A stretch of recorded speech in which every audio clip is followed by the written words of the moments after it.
Social మీడియాకు ఎంత power ఉందంటే టాలెంట్ ఉంటే రాత్రికి రాత్రే సెలబ్రిటీని చేసి ఊకుండా పెడుతుంది.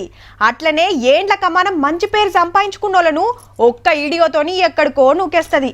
అంతెందుకుల్లా అసెంబ్లీ ఓట్లల్లా కారును పల్టి కొట్టించిందే సోషల్ మీడియా అని ఖుద్దు ఆ పార్టీ లీడర్లే అనబట్టిరి. అన్ని పార్టీలకు సపరేట్ సోషల్ మీడియా సైన్యం ఉన్నది. అట్లనే కాంగ్రెస్ సుత కాంగ్రెస్ సోషల్ మీడియా టీం తోటి పొద్దుగాల మీట్ విత్ సీఎం కార్యం పెట్టిండు రేవంత్ రెడ్డి సారు. సోషల్ మీడియాలో ప్రచారం జోరు ఎట్లా పెంచాలి, పార్లమెంట్ ఎన్నికల సీట్లు గెలుస్తానికి ఏమేమి కమతులు చేయాలనో చెప్పిండు. ఈ పార్టీని అధికారంలోకి తేవడం అనేది సెమీఫైనల్స్ మాత్రమే. ఫైనల్స్ ఇప్పుడు ఆడుతున్న మోడీతో ఆడుతున్నది మనం ఫైనల్స్. సెమీఫైనల్స్ లో కేసీఆర్ ఓడించినాం, అంటే బంగ్లాదేశ్ ఓడించినాం సెమీఫైనల్స్ లో. ఇప్పుడు ఫైనల్స్ లో పాకిస్తాన్ తో కొట్లాడాలి మనం. బీజేపీ వాళ్ళు వస్తే రిజర్వేషన్లు తీసేస్తారు, ఈ ముచ్చట పబ్లిక్ లకు తీసుకుపోవాలి, పార్లమెంట్ లో కాంగ్రెస్ సత్తా చూపిస్తట్టు కష్టపడాలని అందరికి ఆవాజ్ ఇచ్చిండు. ఒకటే లెక్క 14 పక్క. ఏడికెళ్లి జైరాబాద్ లో జనజాతర మీటింగ్ పెట్టి కాంగ్రెస్ క్యాండిడేట్ సురేష్ శెట్కర్ సార్ ను గెలిపించాలని కోరి కడమ 2 పార్టీలను ఆర్పారాచుకున్నాడు.